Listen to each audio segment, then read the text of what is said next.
E você vê perspectivas? Você acredita que o Bolsonaro, dependendo desse Congresso, que ainda que renovado, é um Congresso vetusto, um Congresso que não enxerga as necessidades do país, pelas votações que nós temos visto, são pessoas que estão ali interessadas em primeiro eu, depois eu e mais à frente eu de novo, não é não? Isso é da natureza humana, né? Todo mundo está sendo interessado em primeiro eu, depois eu. O problema do Brasil é a impunidade que a gente faz, mas em verdade os congressos não são diferentes, né?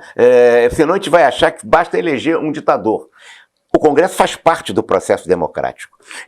Sendo assim ou sendo assado, ele tem que ser melhorado. Mas o discurso do posto Shell é muito bom, que é o Paulo Guedes. Mas a realização em relação à questão política de se ter os avanços desse discurso, há uma distância ainda. A gente precisa acelerar mais o processo de mudança. Se falava que era a reforma da Previdência e depois viria uma série de mudanças e de ações para desengordar o governo. Isso não está acontecendo. Então, agora, achar que é o Congresso que está barrando isso, hoje isso não é verdade, porque o Congresso tem aprovado e até tem tido iniciativas muito positivas. Não é o Congresso o grande obstáculo do governo hoje, tanto que nós temos um governo que não tem, aspas, maioria no Congresso e que está conseguindo resultados. E qual é o maior obstáculo do governo hoje, na tua opinião? É traduzir o seu discurso em prática. E segundo, sair do discurso de polarização política, que está muito centrado entre direita e esquerda, que está polarizando o Brasil, fica os dois lados apenas,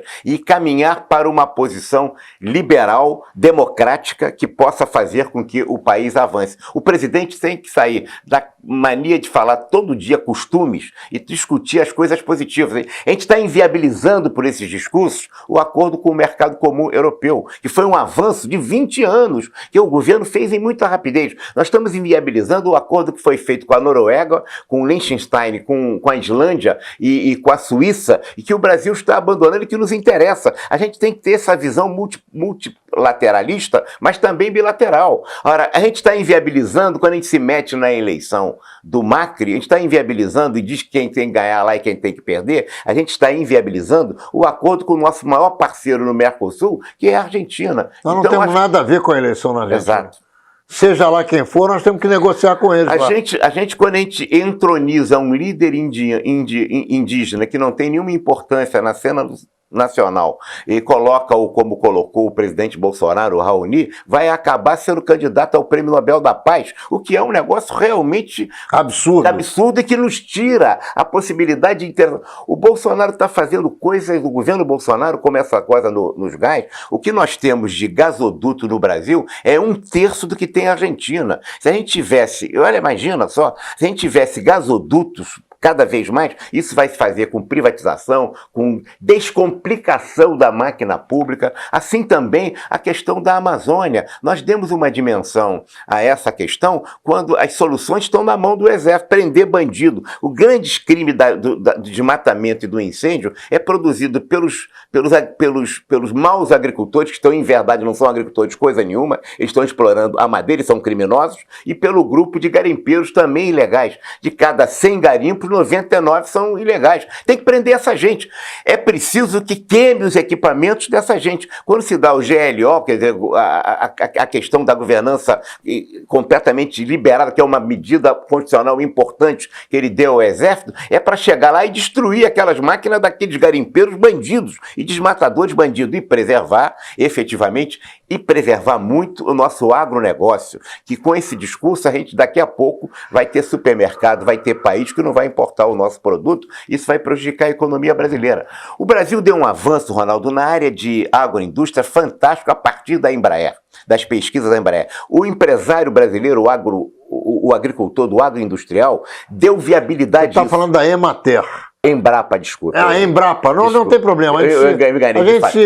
Embrapa. Tá bom. A Embrapa fez as pesquisas em que o Brasil é um país mundo tropical, que é um tremendo produtor de grãos e um tremendo produtor agrícola, não há caso. Outros países vão ser também. Qual é o meu medo? Que daqui a pouco a África Nós vamos ter concorrência. como da África, como da Austrália, que tenha o mesmo clima e a mesma natureza e vão se valer, inclusive, das pesquisas que foram feitas no Brasil. Nós somos o segundo produtor de grãos, hoje em pelo menos 10 produtos. Quando você fala, eu já ouvi várias vezes você dizer que nós estamos na era do Google e não na era da máquina de escrever, o que você quer dizer com isso? Nós estamos vivendo no Brasil na era da máquina de escrever, é isso? Estamos. O governo não há dúvida que está. Eu estava vendo na televisão há 2, 3 dias uma senhora comemorando a questão os grandes avanços que o Brasil teve em relação à célula-tronco, da questão da medula, que a pessoa, ela estava dizendo como as pessoas morrem porque elas têm o doador, e o brasileiro generoso se apresentou como doador, e ela não consegue achar o doador para fazer o transplante de medula óssea. E aí eu fiquei pensando, mas como que ela não acha o doador? Qualquer sistema de Big Data no mundo inteiro, e aqui no Brasil também, se tem tecnologia para isso, você acha esse doador da mesma maneira. Mas ela deve ter aquilo numa tabela Excel, muda o telefone, muda o endereço do doador, a pessoa não acha o doador e o outro morre por causa disso. E a mulher falava com uma frustração, porque ela é uma pessoa séria, claramente dedicada àquele trabalho, mas a solução gerencial é utilizar tecnologia do Google, que portanto é o Big Data, para achar aquele doador. Para isso tinha que ter a inscrição dentro do sistema de Big Data, que um mero CPF resolve. Porque a Fazenda tem. Se a Fazenda não tiver, o Fundo de Garantia tem, o SERPRO tem. É só usar os robozinhos do Big Data e milhões de brasileiros vão deixar de morrer. Qual é a tua opinião a respeito de o porquê que não se usa o que se tem de potencialidade no país? Porque a gente avança na velocidade da luz na tecnologia, mas a mentalidade, a cultura é do carro de boi. Essa é a grande diferença. A gente tem uma tecnologia de ponta hoje e não consegue compreender que essa tecnologia de ponta deve ser batida e modernizada o carro de boi, que é a lógica da empresa privada brasileira também, que depende demais do governo, e principalmente de um governo que é 50% do Brasil, inchado, gigante, que cumpre mal suas tarefas.